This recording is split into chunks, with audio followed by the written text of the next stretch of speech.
We're off. We're off. Yeah, as I was saying, we I just had to learn as much as I could about crypto in the very beginning.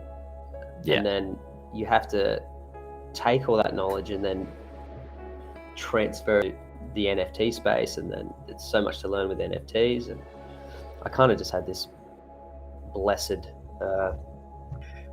sort of lead in to be able to put this project together. So like I understood what a DAO was. I understood what NFTs were. I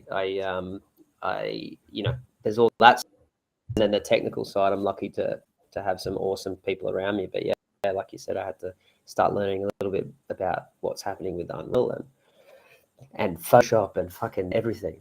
Yeah, no. I'm so amazed by the artists and devs everywhere, but especially that we have.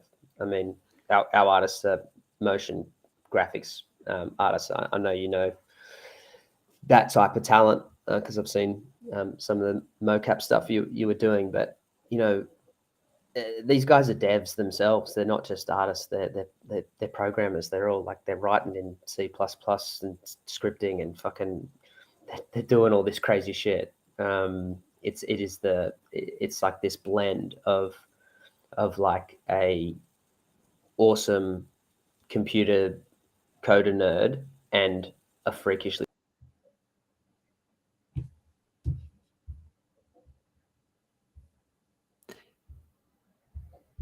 I think if you look at our CTO, he's supposed to be a tech guy, but he put up a vid of him building an island on Unreal. Yeah. Over the course of a fairly short time. So same with our who's supposed to be our game dev, our junior game dev. He was a 3D artist before he became a game dev. So I would say the count is at 6. That's a fucking studio. That's a studio. Yeah, totally. We're Studio Gyris. So it just kind of came out of nowhere and pre revenue as well. It's well, pre-revenue. That's true. Not pre fucking investment. I can tell you what, it's costing me money, but it's been worth it, man. It could fall on its ass tomorrow, and I would still be happy. That's awesome. I really don't think it will at all, but it could. Let me do a bit of an intro because sure, man. I've gone live on live stream, going out through YouTube and bloody LinkedIn because I know there's people there that are keen to learn more about Gyris. But I'm here with you, Adam Everill from Studio Gyris. We're going to chat about the project. We're going to chat about the community, but I'm really excited to talk about the world building element of what you're doing. And like, as the founder, you're billing yourself as the chief storyteller, which I think is fantastic from a world building point of view. I've always had this kind of thesis in the last couple of years as game dev or the gaming world takes over the filmmaking industry with virtual production, adding another layer of NFTs and this crazy world of Web3 on top of that just opens up this amazing opportunity for world building and world creation. And I think what you're doing so far with Gyris, and then you've got your mint coming up very shortly, which I'm sure you're preparing for and having many sleepless nights over. I think it's a really unique project, and even more attractive to me. It's an Aussie project. It's you're based here on the East Coast, and I'm just really pumped to learn a bit more and chat about what you're doing and go a bit in depth and kind of slow down, I guess. Everything's about the hype cycle and trying to answer those questions of when mint, when free, when sell out. But I think this is so much more than just the launch. So let's take our time and go in depth. And got a couple of people joining on the Twitter Spaces stream. Let's get some responses in there. Let's get some shout outs and tweets. So I'll try and manage the background stuff as we chat, but let's not let that get in the way of the conversation. No pressure from me. Just keep it rolling. Keep it rolling. Easy. You're in the middle of a flood now, aren't you? We are, yeah. My son is home. I just had to have it. It was funny because I was chatting to Saba, who's our blockchain dev, who's getting the mint going and ready. And I was like, I kept getting rugged, and I was like, fuck. And I walked into my son's room. He's not at school because of the flooding, and I'm like, dude, no Fortnite. I need it all. I need the internet. He's just like he's in there on his day off playing Fortnite. What a little legend. So he had to hop off. It's flooding, but yeah, everything's going well, man. As you said, there's kind of been not sleepless nights, but I've barely been sleeping for a bloody long time now, to be honest. But when it used to be really debilitating, there's been a couple of periods. There's one particular period actually when at the end of last year where I was in a lot of trouble with burnout and not sleeping at all, just putting everything into it. This time around, it's like really not sleeping enough, but so pumped that like it just doesn't matter. As soon as I get a little bit of a wake up, I try to go back to sleep, but my mind's like, what have I got to do?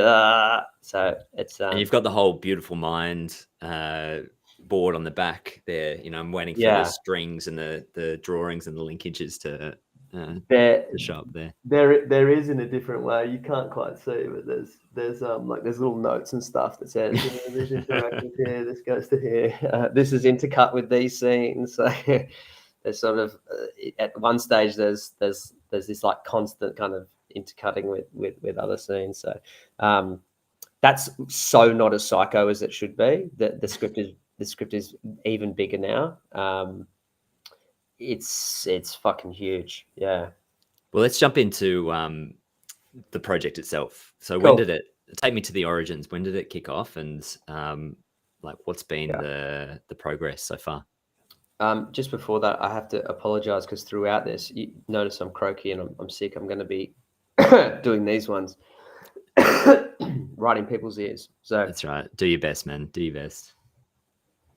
So it started, man, it's like the Forrest Gump story. It started at the beginning of my life, to be honest. Started way back when I was young. You know, this whole thing has so much of my family and friends in it. It really has been a massively long journey, and I have a deep sense that it'll be part of my journey for a really long time going forward. So, and why I say that is like, you know, there's a scene from Gyris, The Sound of Tree Standing, which is the first film of Augie and Red in this scene where they're training in Bungari. Bungari is the Bura martial art. That scene is basically taken from my life. And from the time when me and one of my best mates became best mates, and it was because he kicked my ass in wrestling. He kept throwing me. So I think I just got rugged. Oh, okay, cool. Yeah, so you know, I draw on that. I do a ton of stuff from my own life, and have named. You know, there is a Red, you know, in the film, as there is a Sims, and time in the bush as we normally do on a Wednesday. But I started writing Gyris 2 years ago, Easter. I wrote it the night before. It took me about 3 hours to write the idea of what will become film 2. It's called Argus and Amala. I wrote it as a way to get my children to go the mountains that I feel sort of saved my life. I grew up in the family home looking up at this mountain, and it never really had a ton of significance for me. And then I moved back with my parents after 20 years and a breakdown of you know, I was 16 when I left in not a good way, became an emancipated minor, you know, signing my own notes at school at 16. As you can imagine, I then left school before going back. But yeah, I was back there. It was kind of a pretty dark time, and having to move my kids back as a man, trying to provide for my children, trying to still be a leader for my organization. My day job is I run a charitable organization in Papua New Guinea, and not feeling too powerful. And I decided to, because I thought if I could start running, I didn't run, but if I could start running and run really far, I could raise money for my organization. So I started to do that. Literally a Forrest Gump story, right? Literally a Forrest Gump. So I went from 0 to, I did the length, and I replicated Kokoda.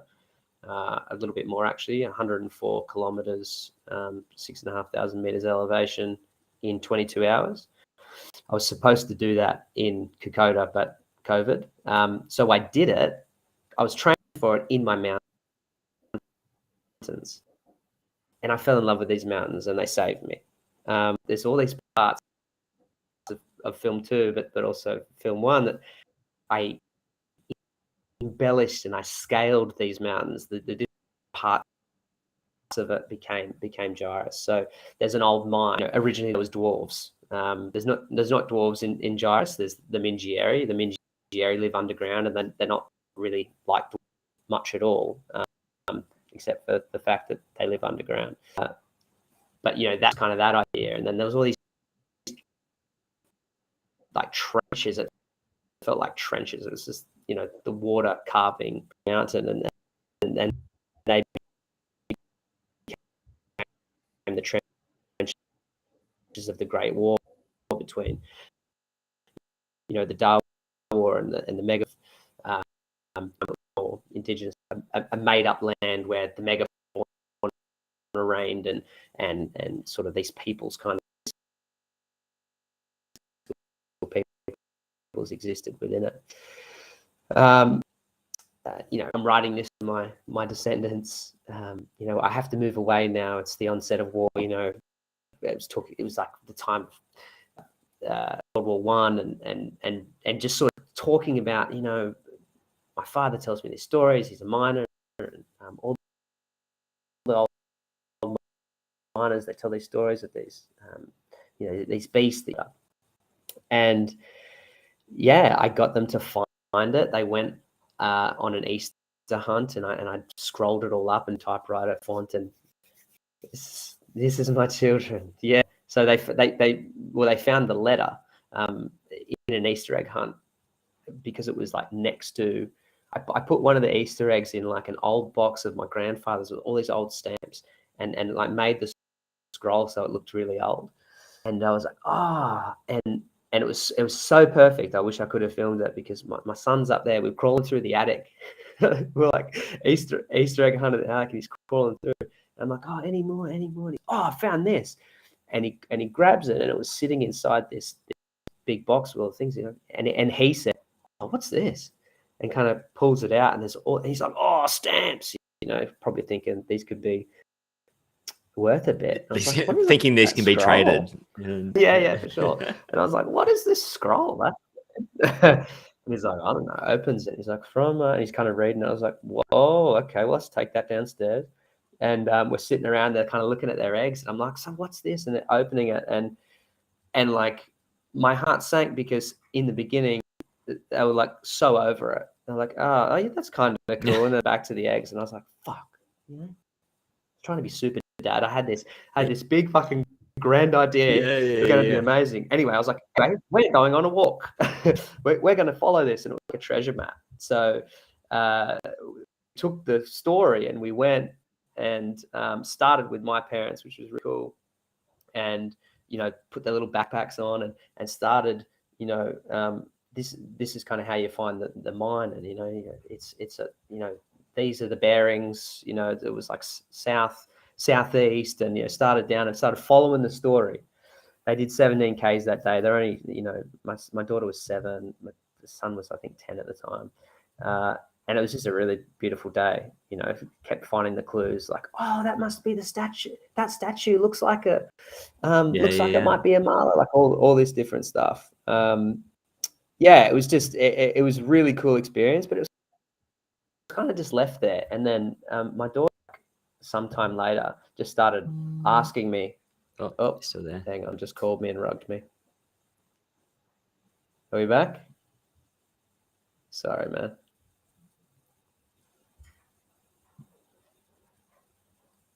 The water's come up on the Sorry, on the cell man, tower. I just got called. Oh, right. 1 second.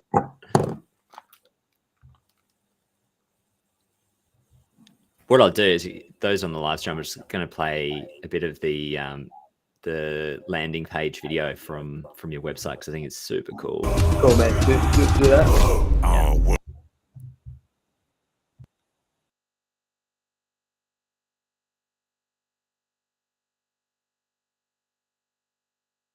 World is born.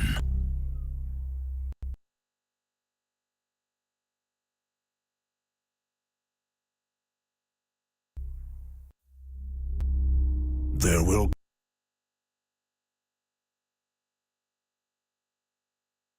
come a time when a world of our making becomes so real, it cannot be divorced from our own. No longer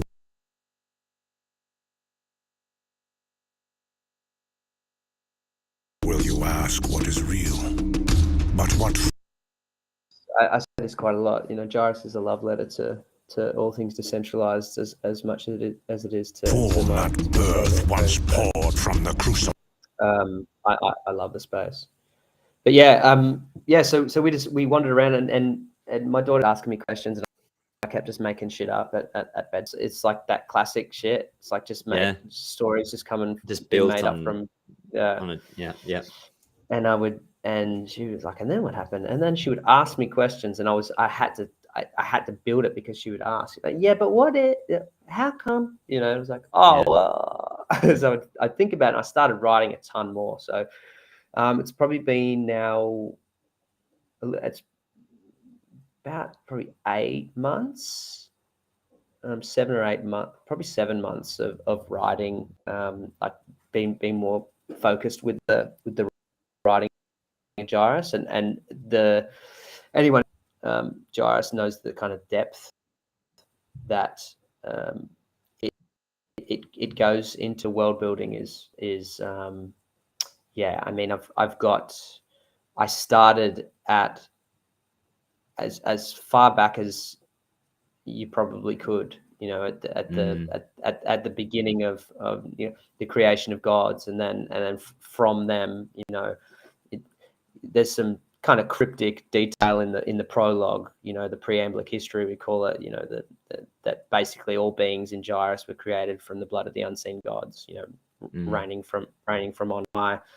Essentially, that Gyris is a world like ours, but just kind of started from a different point, and the beautiful randomization that happened in a place like Earth, you know. So, you know, the single cell divided, and the great evolution that has become the myriad of awesomeness that is Earth has happened in Gyris. It's just that it just had a different starting point.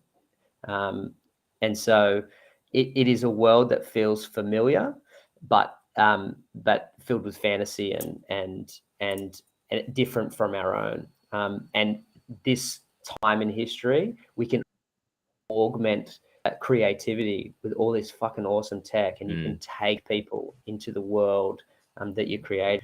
If you listen to the words from that intro, it's kind of outlining this grander narrative, this philosophy around creativity and collaboration being God. The idea that we as humans collectively imagine, and imagination, creativity is God. You know, we talk about people talk about God, religious people, as the creator, but if you think about simulation theory, and you think about that idea that, you know, if virtual reality, if we take it that virtual reality will become so good that it will be indiscernible from our own reality. If you follow that logic along, how can you possibly know that this right now not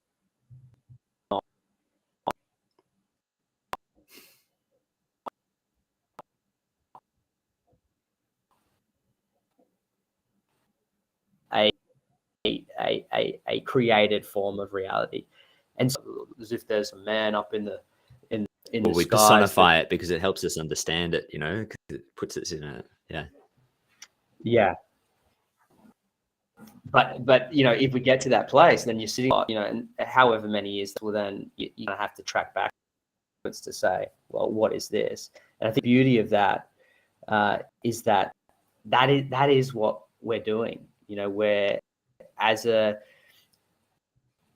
creator, I do not do this alone, and I don't say that in like, you know, I couldn't do all this without the people around me. That's really true. But in a bigger level, none of this experience that became Gyris could have happened if I didn't have the parents that I had, if I didn't have all of the shit that happened to me, if I didn't have a relationship breakdown, if I didn't meet my parents, if I didn't running, that's the nature of existence. We kind of manifest these ideas that come from our experience, and therefore creativity has to be collaborative because it's an expression of your experience.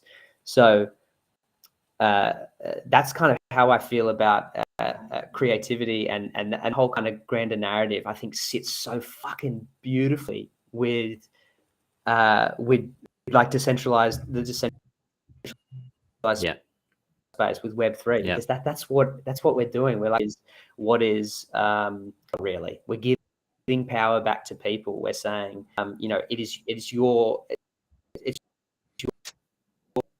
time to have ownership over something. You are not subjugated to being,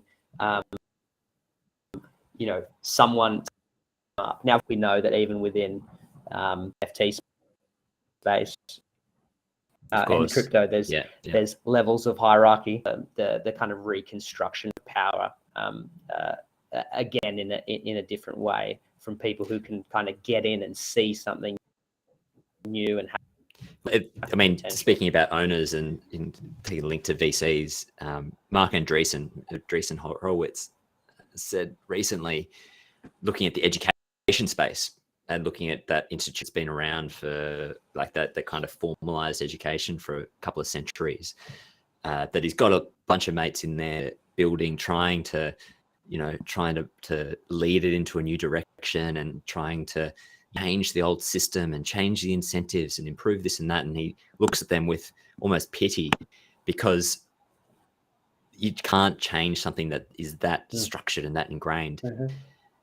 You need to build something new.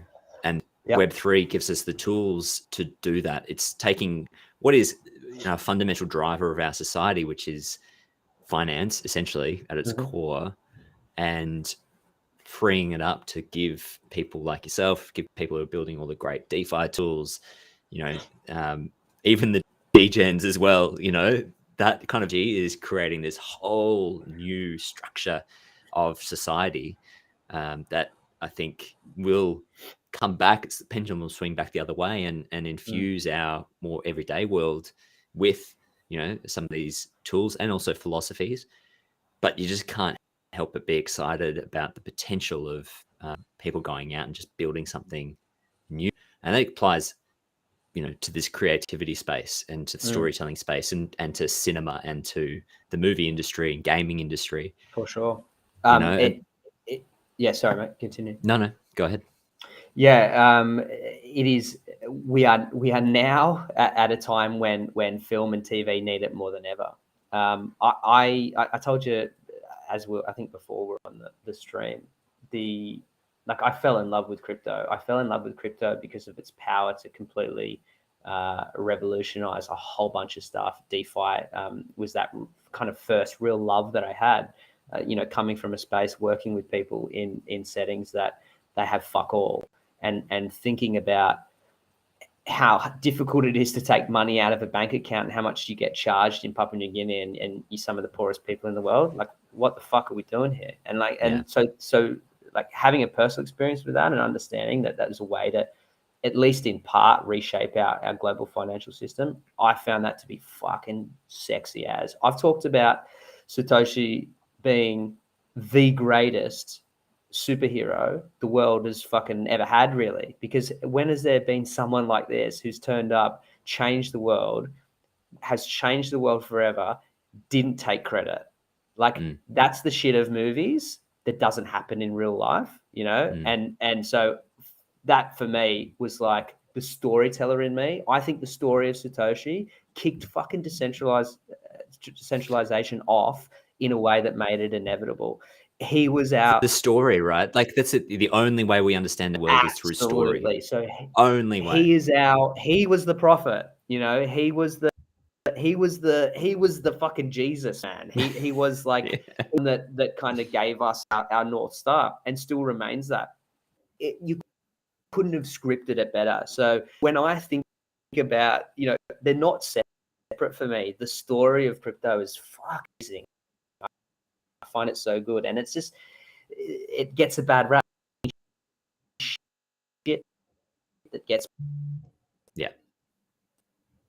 you know, the disgusting stuff that happens. Are you fucking kidding me? It's just like it's been clipped, so you don't have to look straight at it. But if you take a moment and you learn about the global financial crisis and what's happened since and what's happening to your money now, the dirtiest stuff is out there. It's not your shitty rug pulls.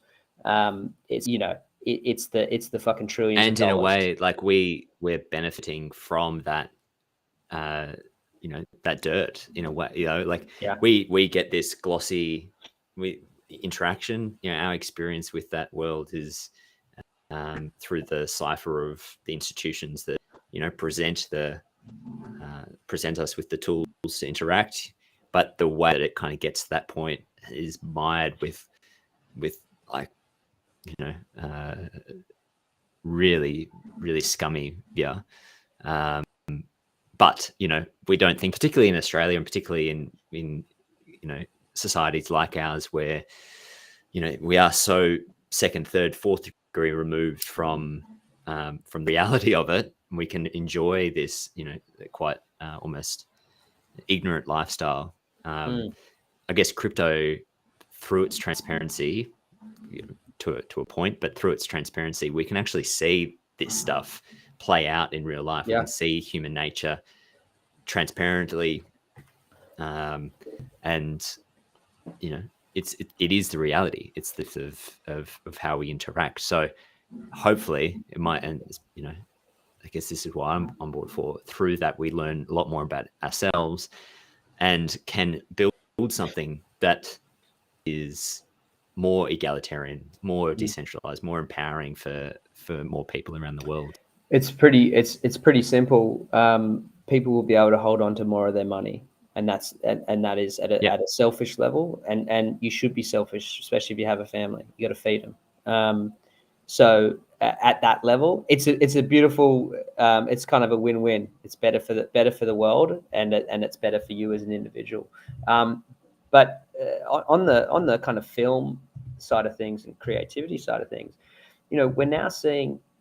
So there's these anonymous interviews that come out of surveys that come out of like Hollywood and the industry, asking you know, questions of people within the space, and it looks overwhelmingly like a place where people are afraid to speak their opinion, where kind of woke politics have sort of taken over, and where the story is no longer central to storytelling, which is fucking crazy.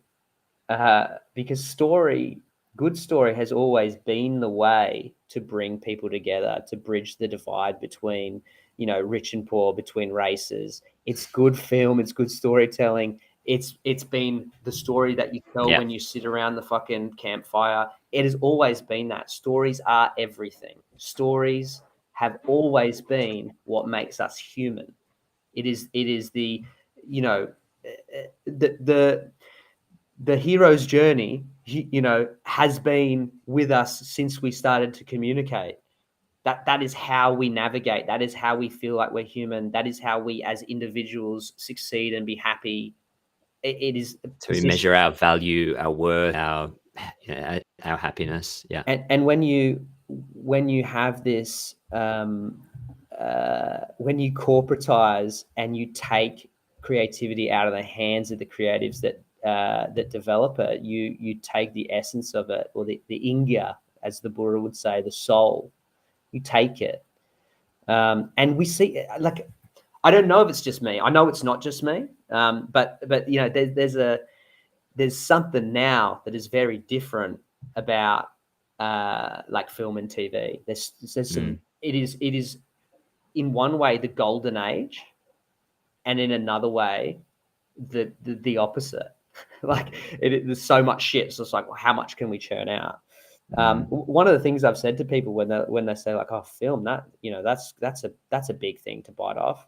You know, our intention is actually to build the greatest fucking pitch deck you've ever seen. You know, teasers, and you know, not many people can go into a studio or a streaming service with a treatment like we'll have. Millions of investment in building, you know, film and game quality assets, a massive script with kind of more on the way, and say, check this out. We've also got a community of many thousands that are really fucking keen on this. Show me anyone who's been able to put together a treatment like that. You just can't. But what I say to people is like, look at the shit that's just hop into any of those streaming services and have a fucking good look around, because 90% of it's absolute shit. I hate to use that. I hate to use that as the reason why we'll get something made. But that's just the reality. So, well, that side of the business, it's a treadmill of content. Like, and Netflix is finding now, Disney's even finding these huge companies are looking at the abyss and going, if we don't feed this machine with content, we die.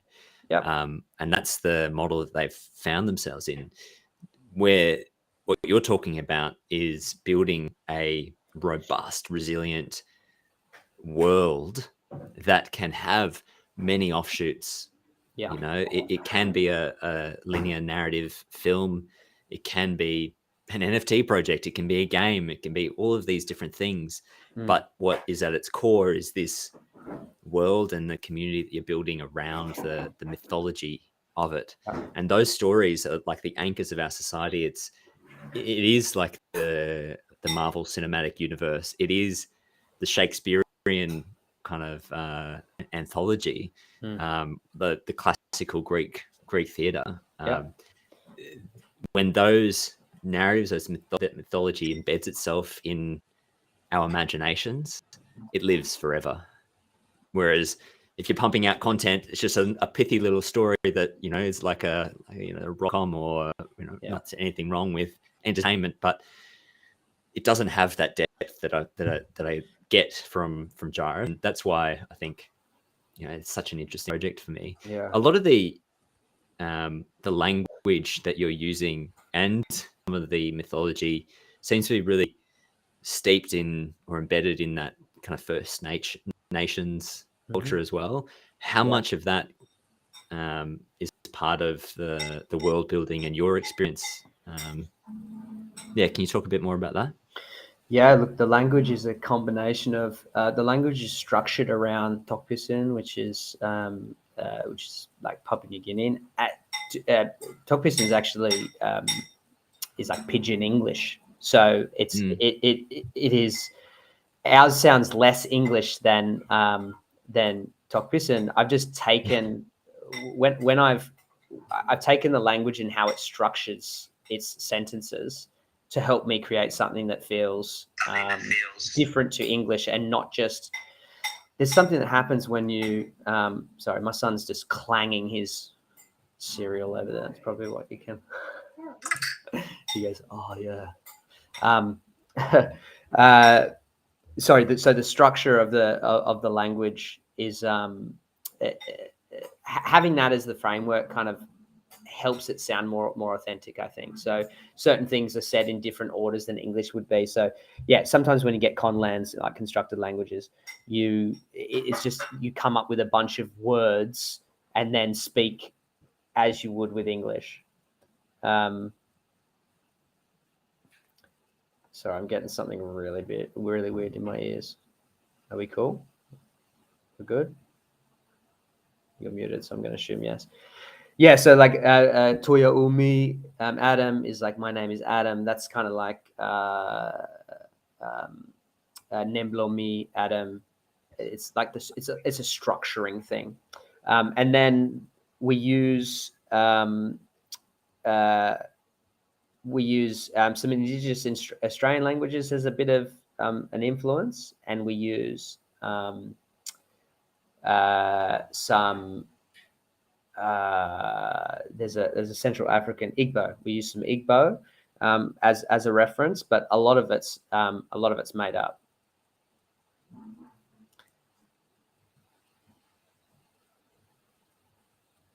I'm getting some really weird action here. 1 second.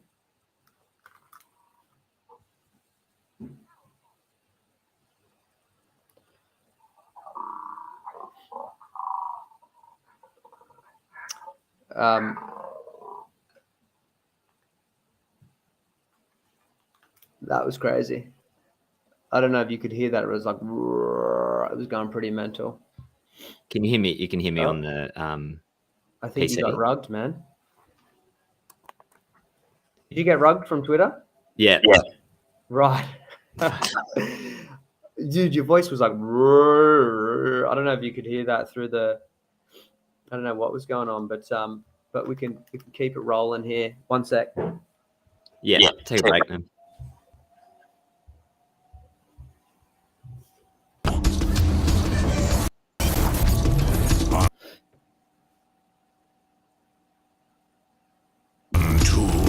Fire.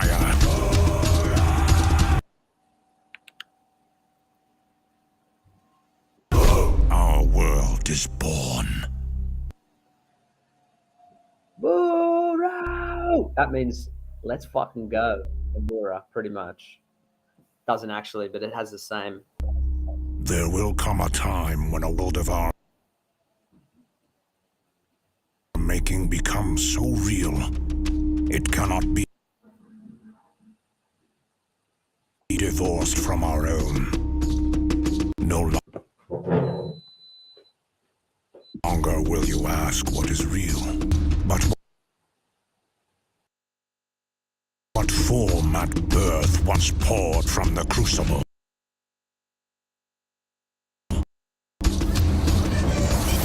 Unto this fire, our world is born.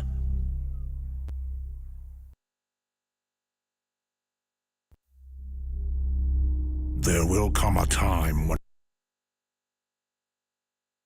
a world of our making becomes so real, it cannot be divorced from our own. No longer will you ask what is real, but what form at birth once poured from the crucible.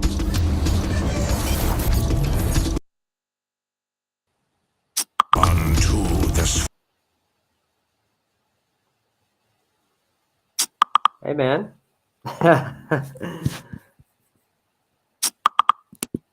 don't know what's happening.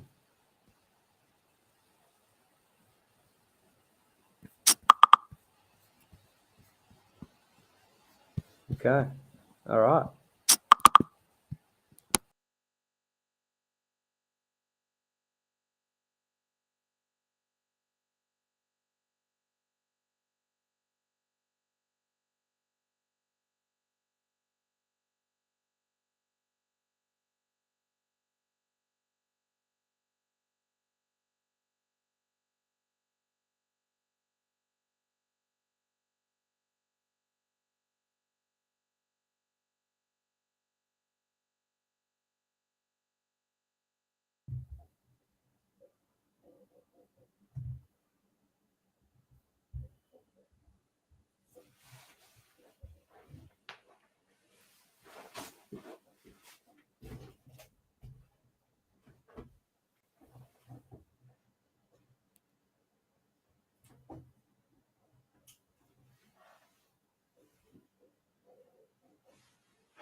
Hey, dude. I'll make you co-host.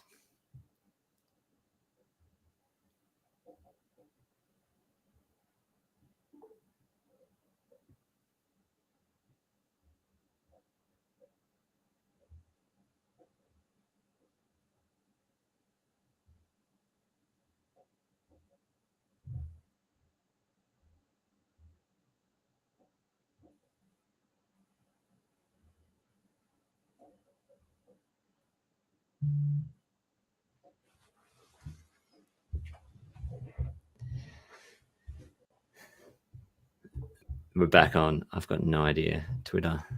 I don't think it was me this time. No, I don't think. I think it was Twitter dropped out. Some weird thing with the voice. The voice manipulated. Yeah, it went. It was like it was fully demonic. It's the demons of Gyris. Gyris. Yeah, like Jaya and Iris. Jaya, Iris. Yeah. Cool. Again, it's the. Hey, buddy. Where are you going? Come in for a sec. Come say hello. Hey, man. Hey, Noah. How you doing? He can't hear. All right. Have a good time. Don't kill anyone or get anyone pregnant. You're talking about Fortnite or you're talking about the real world?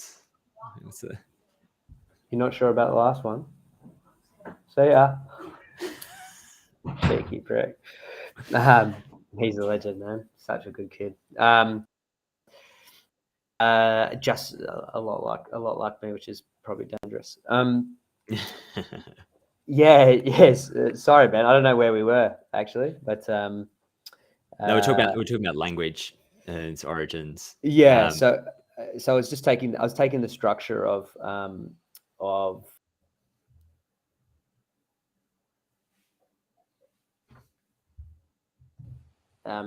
like just making up words as I felt them. It's weird. I spend so much time in the mountains that I would just wander around like a crazy person. And I would just start to speak in languages. And my daughter got really into, like, we walk around shopping and we'll just like speak.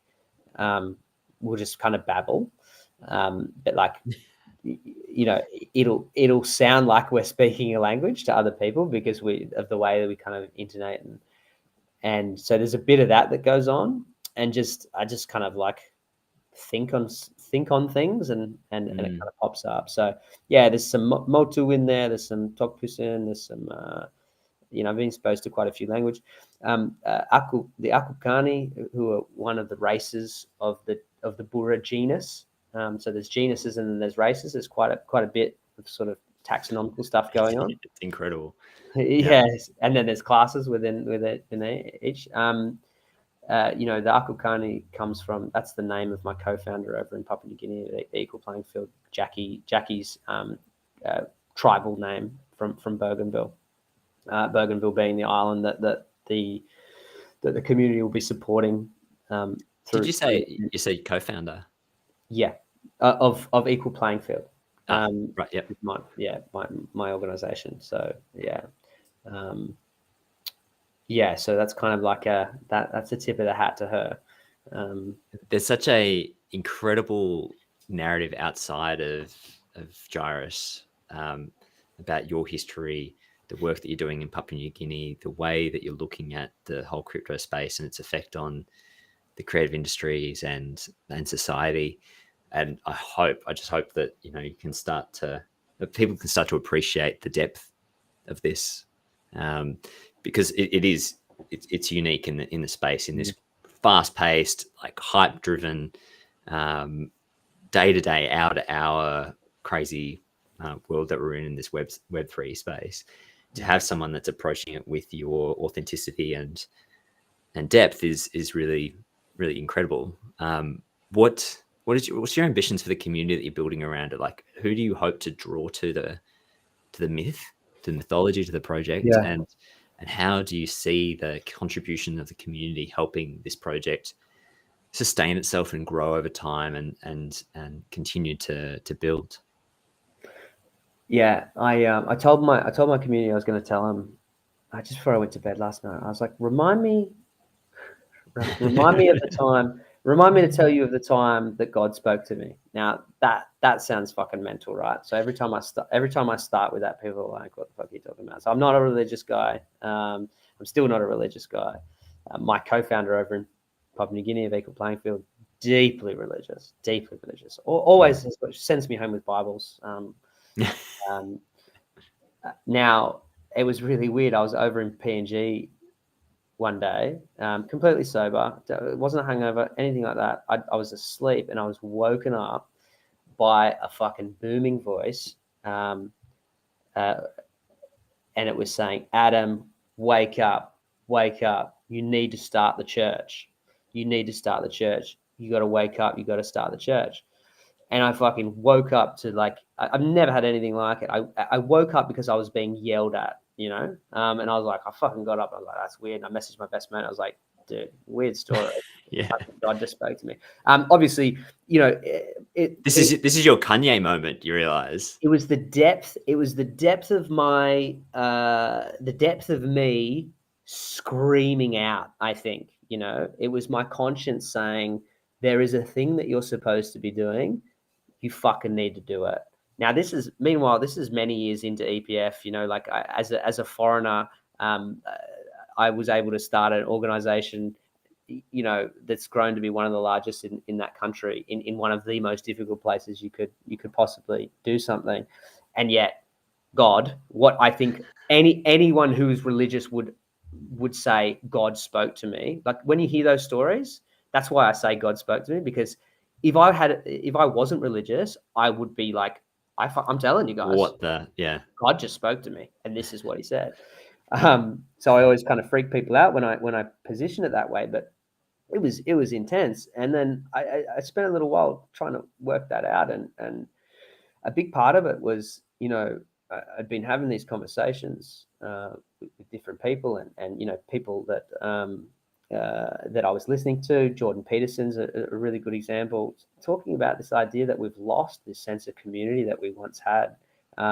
Through religion and institution and that kind of... Yeah, because you would turn up and you would be part of a community, and you would do and there was always a framework for community within the church, and we lost that. And what we did in places like Australia is we didn't replace it with anything, and we have this massive disconnection. There's so many people who are alone, and men in particular. Yeah.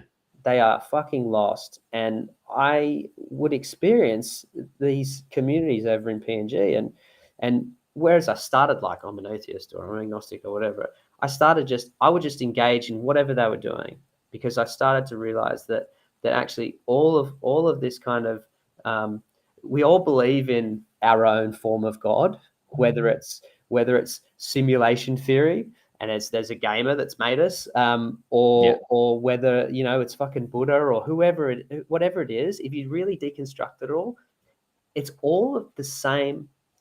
It's all the same. It's science. Whatever it is for us, we're all dogmatic, or we all have a certain belief system that is a certain way. But we've lost. We kind of, when everyone was like, hang on a second, Jesus couldn't have done that. Well, he rose from the dead. That's not. They took the Bible as something literal, and when they did that, and they thought, oh, we've grown past that, that was for idiots, they missed it all. The point of religious texts are to be a guidance for humanity, for the societies that look at it. So I felt that there was a real need not to create a religion. That's not what I'm here to do, but to create a space for people to come together and grow together and be good, and through story talk about morality. Use creativity and story to to make people feel good and lift them up and build community. There's an incredible thing that happens when we connect with a character, with the emotions, with the imaginative world, in that we actually biochemically stand in their shoes and we become them, and it's hardwired into our brain to that mirror phenomenon is biochemical. It's literally how we learn and grow and connect as human beings. And religion has grown to a point, or it's been used over the years to bring people together, and it's also been used to separate people and to drive them apart. And I think that's where we're at now, is this, we're left with the remnants of the bad side of religion, or the things that have turned people off, but we haven't actually replaced it with anything except for these kind of fleeting moments where we're inspired by a particular movement or a story, or even a show that kind of really hooks us in. And I think that's okay, because there is so much potential in that, throwing everything up in the air and seeing what comes together. But I think we need to understand what the fundamental mechanism is that builds society, that builds us together. And creatives have that innate ability to do that. There's this there's something that I've noticed over the last 10 years, and I've been really blessed to I started my organization because I was invited to represent Australia as like a young change maker, So and I met Jackie, who is a Papua New Guinean, at this same place. We're in India, of all places, and there was a bunch of young people that were from all over the world there for that. So sorry, why do I start like that? What's happening is, what I've noticed is people who the people who do the most in this world are not the ones who are putting she, her, he, him, are not the people who are screaming really loudly as activists, whether it's for Black Lives Matter or for whatever it is. They're not the ones saying, hey, I believe in this. They're the ones doing the work. And what you find is my sense is that people who are spending a lot of time being really vocal and tribal and angry and finding ways to divide themselves are doing that because there's a sense of community in that. Yep. They're looking for something. They're looking for meaning. And if only I could be a hero, and this is how I can. When and the shake reality someone up, is, shake someone out of their ignorant point of view. And I am justified because it is the righteous thing. Now, it is a hijacking of the hero's journey, of our own personal journey. It is now, and I did this. This is why I know, because I did this. I had a lot of issues coming up, and I felt this deep sense of guilt and shame for who I was. So I sought out Amnesty International. It was like, oh, I'll do some work for them, and I piled myself into it as a volunteer to like wash myself from the shame. And I know that that's how I got started. And I would virtue signal all the time because I wanted to be known for that. I didn't want to be known for, that's how it started for me. And what I came to really realize is all of that shit, it's all of your words mean fucking nothing. Do not come out in support of this, in support of that. Even they can be the best causes ever, unless you are doing actions that change things.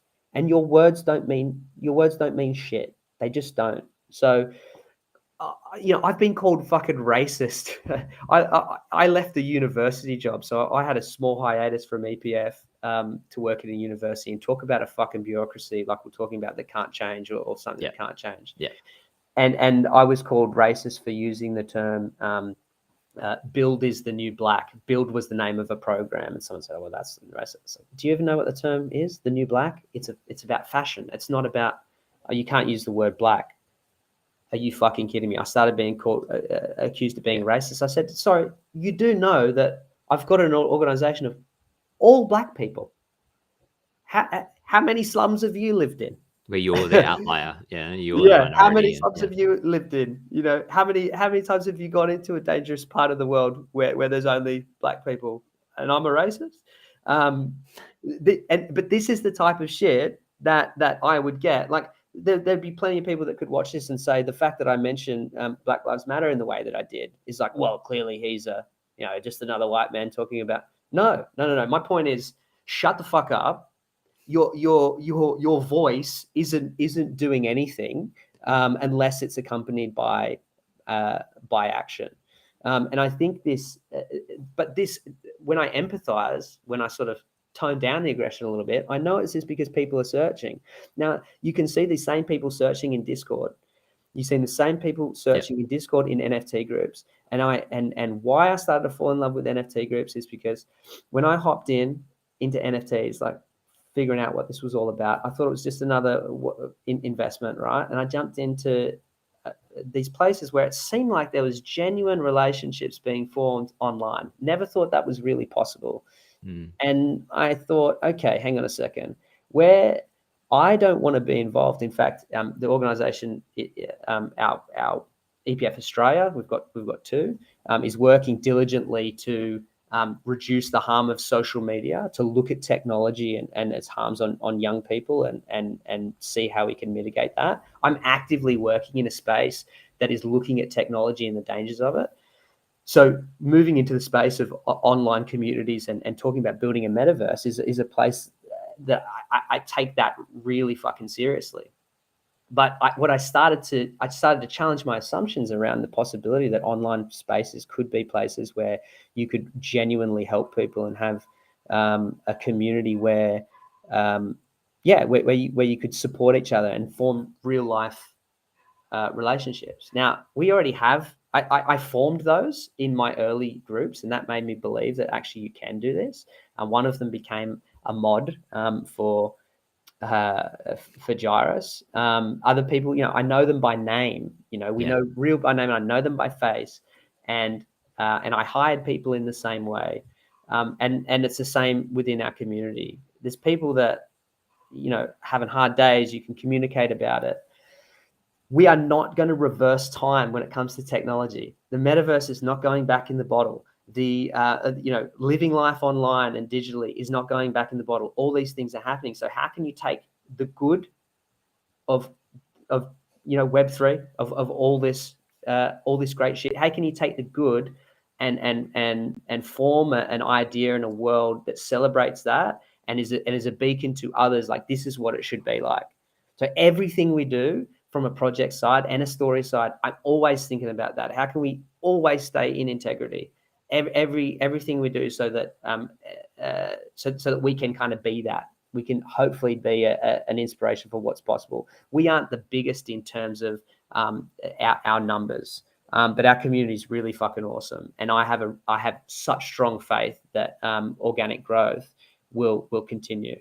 I can tell you right now that the biggest eyes in the space are firmly on us, including a solid 2.5 hour conversation with some of the biggest investors in the space, showing real interest in what we're trying to do. People are genuinely, anytime I have the benefit of sitting in front of someone, even if it's a short meeting, that ends up being really long, and people who understand the space are jazzed about trying to do it well, trying to do it differently, and actually create a space where people from the outside want to come in.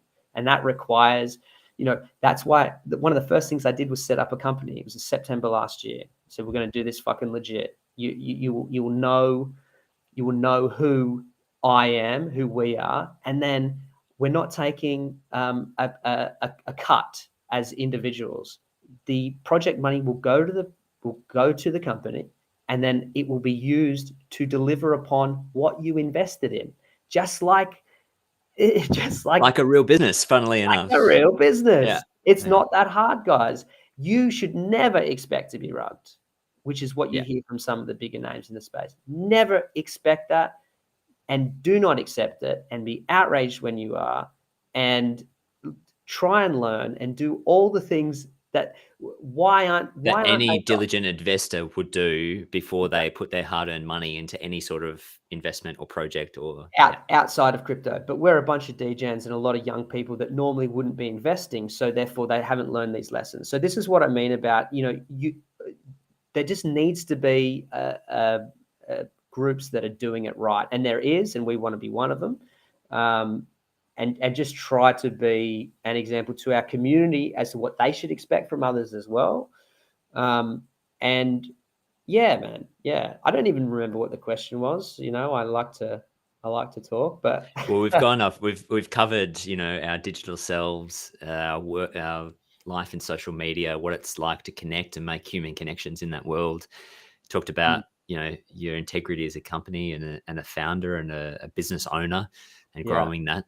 I think that the parallel to, the banner under which I operate, which is Digital Twin, is exactly in that philosophy, because it started that name, that concept of a digital twin, for me, represents this other layer that we put on top of our lives in this digital space. And when we're talking about the metaverse, it isn't some crappy pixelated or sometimes really high fidelity version of the virtual world that we enter into and play games in and maybe do some commerce and shopping in. It's actually the extra layer or another dimension on top of our reality that we fill with our imagination and our connection and our humanity. And it's been around since we have had a telephone. It's been around, even sending letters or something that is outside of our right here, right now interaction. Yeah. And all these tools do is just augment our ability to inhabit that space. So when you're talking about putting the pronouns in front of your name, putting a Instagram picture up in support of every single movement that kind of comes through. Yes, it can be meaningless in a way, but in reality, what those people are doing are trying to build this digital twin of themselves that has integrity, that has virtue, that stands for something. And we've got the ability to create that persona from scratch. What a great a blank canvas that we never get. So as we go for hero, we're talking about hero's journey, reinventing ourselves.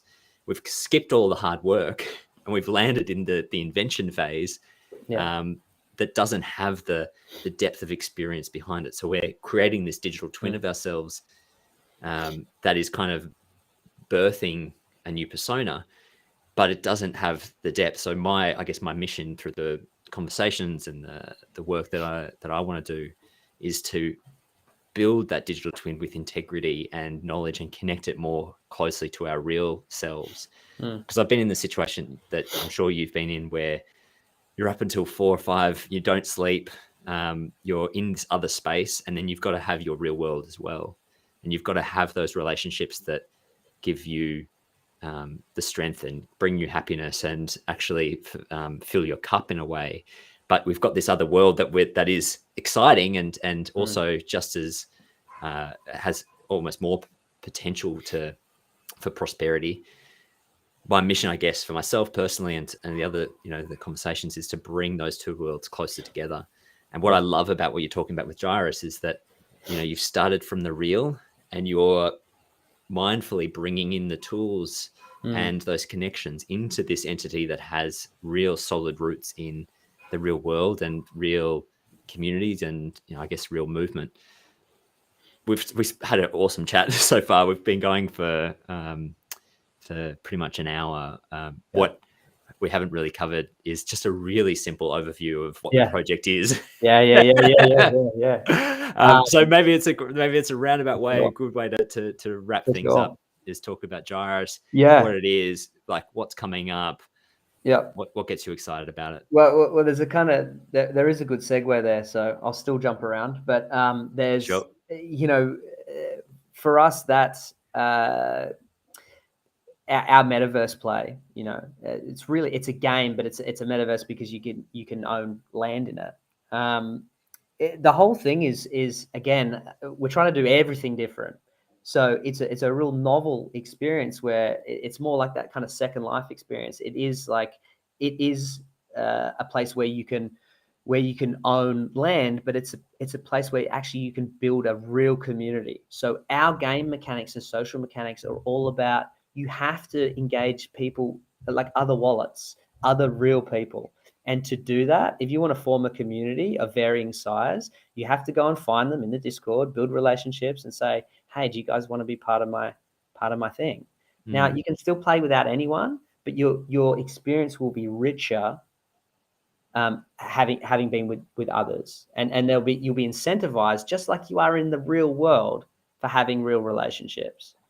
And the reason why it's set up that way is as an antidote to what has become humanity, which is more and more insular, less and less people. None of the church. Again, this is why I was bringing up the church stuff. It's like trying to bring community back to people.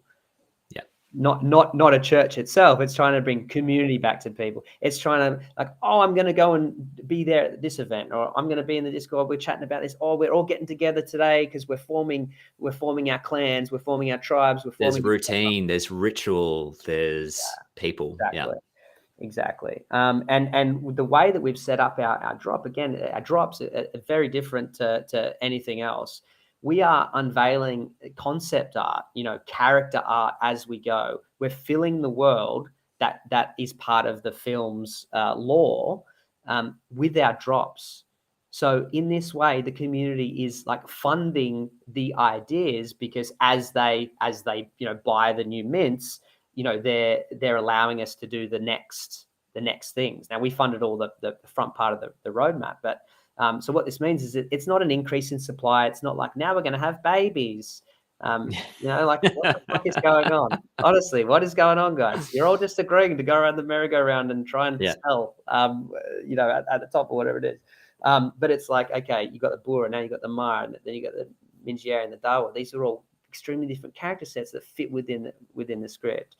So what Gyris is it is a narrative-driven world, really immersive experience. It's built around story. We think the deepest lore anywhere on any chain. I'd love challenges to that.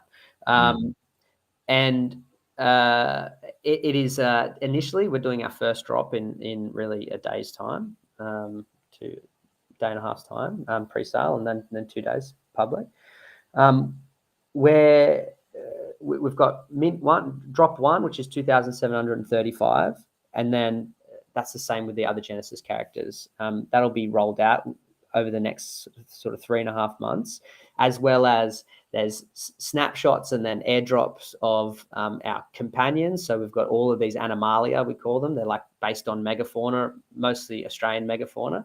Really fucking cool shit. So an Og is like a dog for the Bura, but they're the size of a bear, and they ride them into battle. So you'll have all these different kind of variations on your Ogs. You'll get them for free. One of our game devs is already working on the mounting mechanics and companion mechanics. So when you're in the metaverse, you'll be walking around with your 3D avatar, and you'll be able to hop on. So right now, what you're getting is a 2D avatar, but you'll get a 3D avatar for it.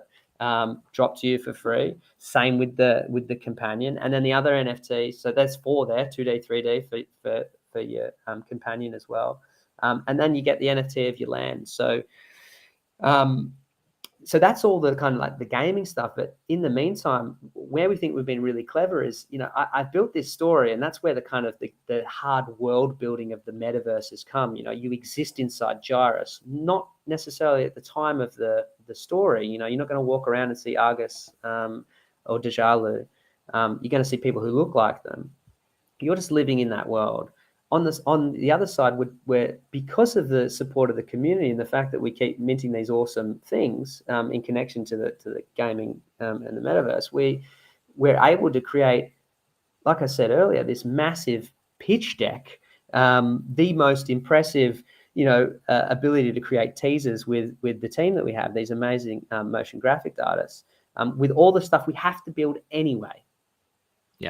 And that is what makes Unreal 5 and the democratization of this technology so amazing and important, and why we are just, I am an individual with other individuals plotted into this beautiful time and space where it's technology, fucking crypto, smashing together somehow with the strange bunch of experiences that led me here. And with the friends that I have, my CTO, I've known him for 20 years. Andy, he's fucking awesome. Like, this is my solid group of friends that we've been friends for 20 years. Charkin, same again. Those guys were each other's best men at their weddings. He reminded me the other day, I was the MC of Andy's wedding. These are two of my the weirdness of all this is fucking, it's perfectly aligned. So we want to build a game like no one's ever seen. We want to give value that people have not seen. I think we do that because of the way that we're set up as a company, that we don't have people taking cuts other than their salaries. And those people will work to deliver some awesome shit. The more successful we are, the bigger and the more that we can develop. So the initial roadmap is really just a fraction of what I intend to do. I'll be writing film 2 by the end of the year. We want to do series 2 release, series 3 release. We want to release with every film. The next one, the next series way down the track, we'll have the Weir, we'll have the Dark Mara, we'll have the Burameri, and one more. We haven't quite nailed it down yet, but like there's so much, and it's not this whole expanding universe. It's not increasing supply. It is like Pokemon cards. You're trying to catch them all. And that's sort of the different mentality to a lot of others. But also, we touched on it really briefly before, but something really, really important. And you asked about how can the community be involved. We talk about being the people's Marvel. Genuinely, what we want as like the big vision is that Gyris is one part of that grander narrative that I spoke to you about before. What we're saying is that like you can take control and create a whole world, and if you get enough kind of people believing in that, then it becomes reality. And that is exactly what is happening here. People are believing in it, and it is becoming reality. We're building it. In the same way, what the DAO will become for Gyris is the steward for the multiverse. So we want teams to come to us that have the same sort of vision and say, like, we want to build it, whether it's a film, whether it's whatever it might be. We've got this fucking sweet idea of how we can be part of this new world order of production and gaming, and we don't need to go through the studios, but with people power and a good idea, we can develop shit. So that brings in more people within this framework. Those teams that come, and it might be Studio Gyris that comes and says, we've got another idea, what do you think? But the DAO will be charged with saying yay or nay to them joining the network. So what we're putting in the hands of the people is bigger than Gyris itself. It is, if Gyris is Spider-Man, then all of the Thors and the Iron Mans and all of that stuff are all out there waiting to be pitched with a strong like go-to-market strategy. Here's our team. Here's how we intend to fund it. This is what we're going to do. And the DAO collectively, as a democratic unit, has to say, what do we think? Does this meet our values, or is this just another NFT flip fucking cat riding a skateboard? Like how does that? Does it do all the things that we've tried to build up as an example? And if it doesn't, well, then it belongs somewhere else, and that's okay. We're trying to build something else. So, these are all massive long-term visions. The game is a multi-year project where we're going to be releasing mini games on the lead up. Now, again, been super clever with this because the mini games that we've stuck in. And they're not all even on the roadmap yet, but they're all about developing the social and the gaming mechanics that'll be in the final release.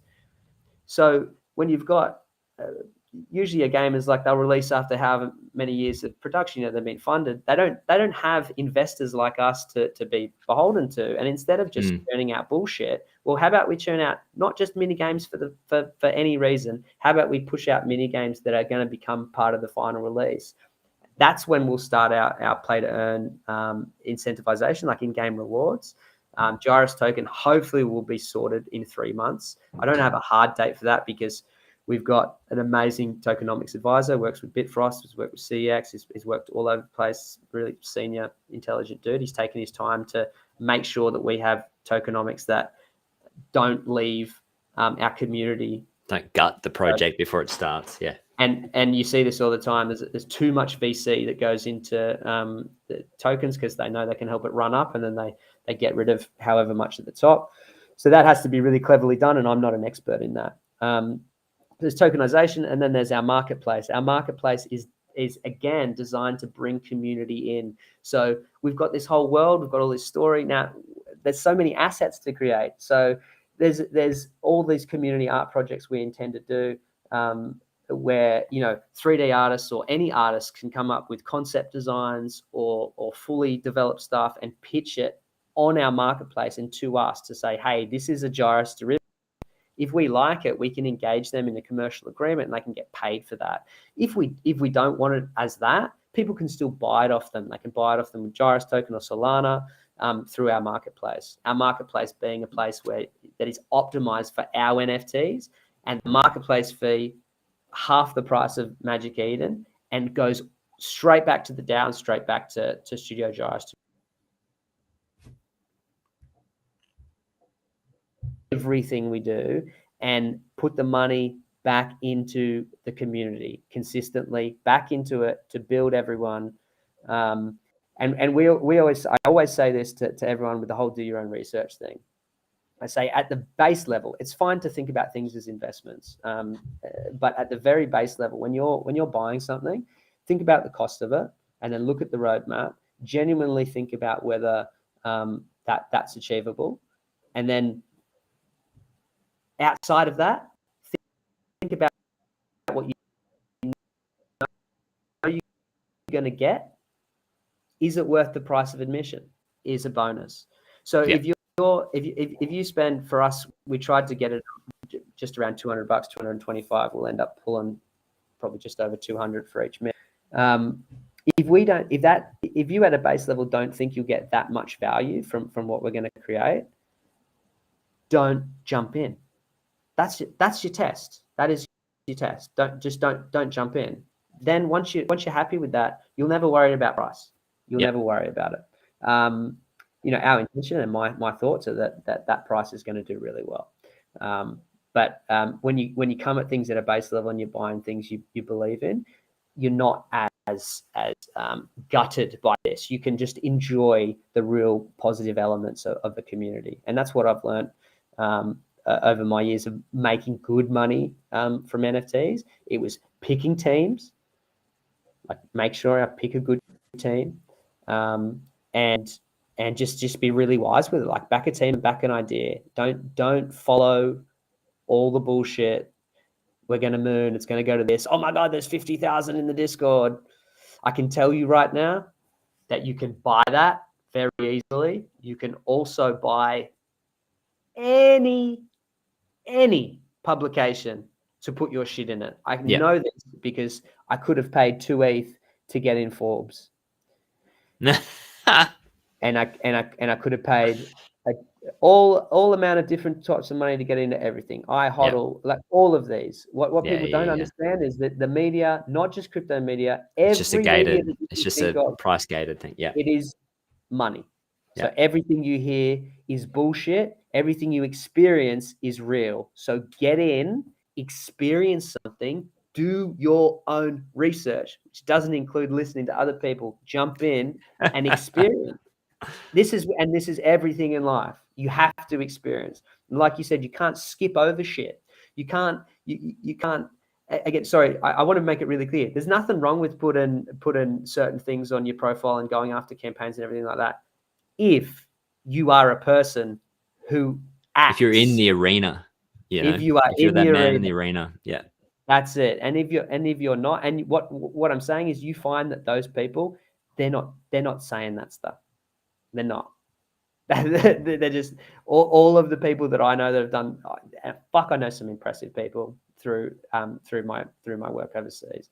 People that have set up now. I mean, my good friend set up one of the most profitable disability organizations in this fucking country's history, for profit, but also for good, Jordan O'Reilly, one of the fucking best people we ever meet. Now, the way that he carries himself is through his work. Same with my co-founder, same with all the people that I know that have done the real work, that they're not the ones that talk that much. And I know plenty, all of the ones over the years I've facilitated in different countries, young leaders from all over the place, all the ones who are loud and talk the most about the problem are the ones that aren't out there doing it. So don't just fucking listen to hype. Don't just hop into a place. Do your own research. If you don't believe in it, do not spend your money. If you do, fucking ride or die with us. We're absolutely killing it. And we're minting soon. It's going to be sick. Oh, no! This is that moment in Wolf of Wall Street where Jonah Hill's got in saying, "Show me a check for $10,000 and I'll quit my job right now." I don't even need to see that right now. I'm quitting everything and jumping on board Gyris. And dude, it's funny because Diggy, and he's our main man in the thing. It's exactly what he did. And I don't know if it's out loud to him. He probably go and listen to this. He's super busy right now. But like for me, that got me because I was going to keep on going, but he gave up his job and came to work with us instantly. I only gave him 2 months guaranteed. And he's like, this is going to be it, man. And he fucking just quit his real life job and came in and jumped into Gyris. And the way that he started, I will be on Spaces today, and the way that he would talk about the project and talk about my passion for it, just like couldn't have, emotional thinking about it. I was like, fuck yeah, man. And when you get like, when you get that, when you have people so motivated, like the things to us in Spaces and in the community, that alone, when I say to you, it wouldn't matter if like the money didn't come in, all of that alone has made this fucking worth it. I'm just so fucking blessed. But people are believers like I am, and that's fucking great, man. It really is. It's a beautiful thing. I'm super grateful for it. Adam, like I just can't be more thankful enough for you to spend an hour and a half of your time day before you mint to chat with me. And my mission is to bring stories of people that are building in the space, and I don't think someone could epitomize that as much as you do. So like, thank you so much for spending time with me this morning. I hope everything goes well in the next couple of days, but from the sounds of it, this is going to be a lifelong thing for you, and I can't wait to ride or die with it because I'm fucking on board. I can't tell you, man. I can't wait to join the journey and see where it goes. Thanks, man. Yeah, much appreciated, dude. I'm sorry to everyone for the various ruggings, but hopefully dude, you're literally in the middle of a flood, and I think we did pretty well. Yeah. But yeah, I'm sure. I think for the stream, for the most part, we'll and I'll chop it up and send people the choicest cuts. So beautiful. All right. The best, man. We'll be in touch. Chat soon. Thank you very much, everyone. Catch up.